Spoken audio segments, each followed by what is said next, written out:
Good morning, brothers and sisters. Welcome to Maranatha Call. My name is Micah, and I just want to give you guys an encouragement that the Lord laid on my heart today.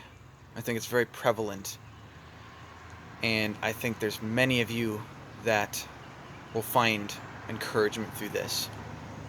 And it is, where does our victory lie? When we finally reach heaven's shore, when we get home at last, where will our victory have come through based on our walk in life? And there's two opposing opinions that you will find. The first is what is known as the prosperity gospel, and that is basically saying that you will have achieved victory if you had walked in prosperity through life. You had enough faith to where you didn't suffer in health, you didn't suffer in wealth, but you had enough faith to walk in just prosperity through life, and that was victory. And then there's the other side that you suffered over and over again. You were sick, you suffered great loss, and you struggled and stumbled all the way. But the greater victory at the end will be for those who suffered. You suffered, and you suffered long, and you suffered hard, but you kept the faith. You kept your eyes on Jesus. You trusted in him no matter what. As Job said, though he slay me, I will trust him.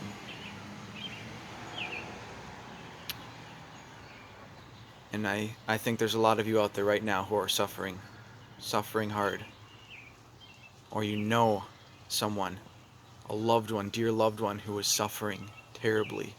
And oftentimes it's a matter of life or death.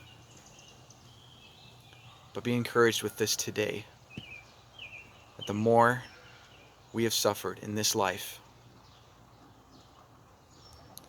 and we kept the faith and we kept our eyes on Jesus, the greater the victory at the end. See, a great reward in victory at the end isn't going to be for how much you prospered. It's going to be how much you suffered and were afflicted, and you stayed on that straight and narrow path,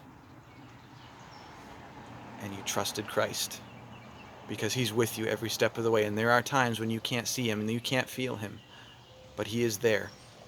And there is nothing in suffering that is purposeless for the Christian. It's producing an eternal weight of glory. So if you are in that place right now, know that your reward is great. Now, if you are not in that place right now, but you know of someone who is, I encourage you, walk with them through it. Walk beside them the whole way. You see, there is a terrible, terrible thing in the church, and it's been there since, well, it's kind of always been there, even as far back as you can go, that people will tell those who are suffering, it's because you don't have enough faith, or it's because you've sinned. You've done something pretty bad, and that's why God is doing this to you, or allowing this to happen to you. Don't be that person. Don't be that brother or sister. That is way too common in the church. But God gave us a picture, and it's one of the longest books in the Bible, coincidentally. It's the book of Job. Job went through intense suffering, physical suffering, loss. And his three friends, they told him, it's because you've done something. God doesn't allow this unless you've sinned. Now listen to what God himself has to say on this matter. The end of the book of Job. The Lord said to Eliphaz the Temanite, that's one of them, and that's one of the three friends. He says, my wrath is aroused against you and your two friends, for you have not spoken of me what is right, as my servant Job has. Now therefore take for yourselves 7 bulls and 7 rams. Go to my servant Job, and offer up for yourselves a burnt offering, and my servant Job shall pray for you. Notice over and over again, my servant Job. He's the one who suffered. For I will accept him, lest I deal with you according to your folly, because you have not spoken of me what is right, as my servant Job has. He says that twice. You have not spoken of me what is right. The Lord himself calls this kind of belief folly. That is not our God. So, first of all, that's a dangerous position to be in the position of Job's friends, saying to those who are being afflicted, those who are suffering, those who are sick, it's because you sinned, it's because you don't have enough faith. Don't be that person, but walk with them through it. Be baptized with them through it. See, suffering is a baptism, and it is producing an amazing victory at the end. But we have to get to the end to get to that victory. So, in other words, to sum it up,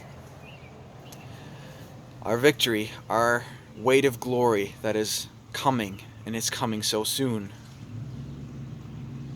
it's going to be based on how faithful we were through what we suffered, not by how much we prospered. That's not going to matter at all in the end. So I hope you guys are encouraged. Whatever you're going through today, remember that victory is going to be all the sweeter. So keep your eyes on Jesus. Keep the faith. He will hold you fast. And he is with you every step of the way. If there is no one walking with you through it, he is. And he is upholding you. So be encouraged today. Keep looking up, because our redemption draws nigh. Our home. We are almost home. So be encouraged, and God bless you guys. Maranatha.